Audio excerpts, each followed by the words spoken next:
कर भी ऐसा मत करना। क्यों नहीं करे क्यों?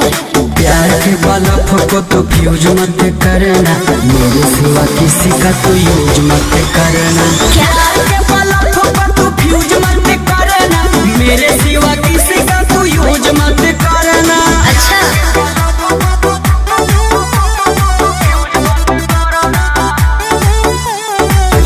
कर लो बेबी, जब से मैंने तुझको पाया था, चैन 4G फोन तुझको रिंग भी दिलाया था, बड़े बड़े होटल रेस्टोरेंट भी घुमाया था, रो रही थी रोड पे मैं ही अपनाया था।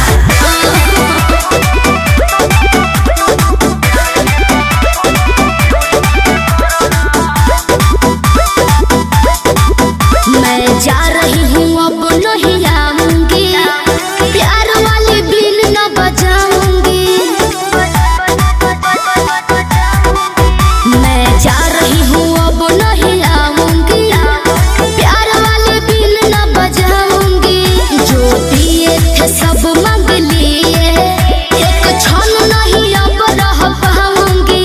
चैन दिए थे गिफ्ट सब ले लेना। देखो पहले की सब बातें भूल गई हो क्या? मुझे कुछ नहीं याद है। जानू मेरे माइंड को तो ड्यूज मत करना, प्यार के बलफ को तो फ्यूज मत करना। जानू मेरे माइंड को तो ड्यूज मत करना, प्यार के बलफ को तो फ्यूज मत करना।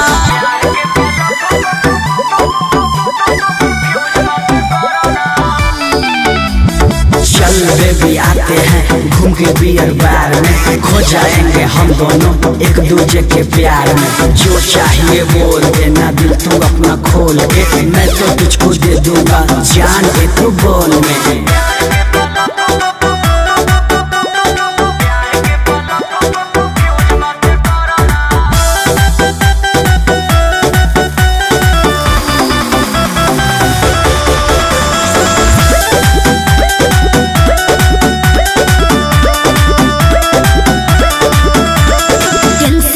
बात है टेंशन में आई है, इसलिए मैसेज भेजाई है।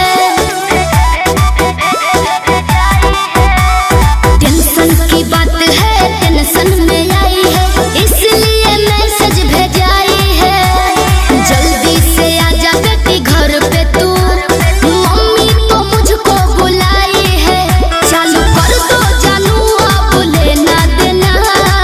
सुनो ना मम्मी बोल रही पैसों की बहुत जरूरत है, प्लीज कुछ अरेंज करो ना। जान कभी अब कन्फ्यूज मत करना, मेरे सिवा किसी का तो यूज मत करना। जानू मेरे माइंड को तो ड्यूज मत करना, प्यार के बलफ को तो फ्यूज मत करना। ओके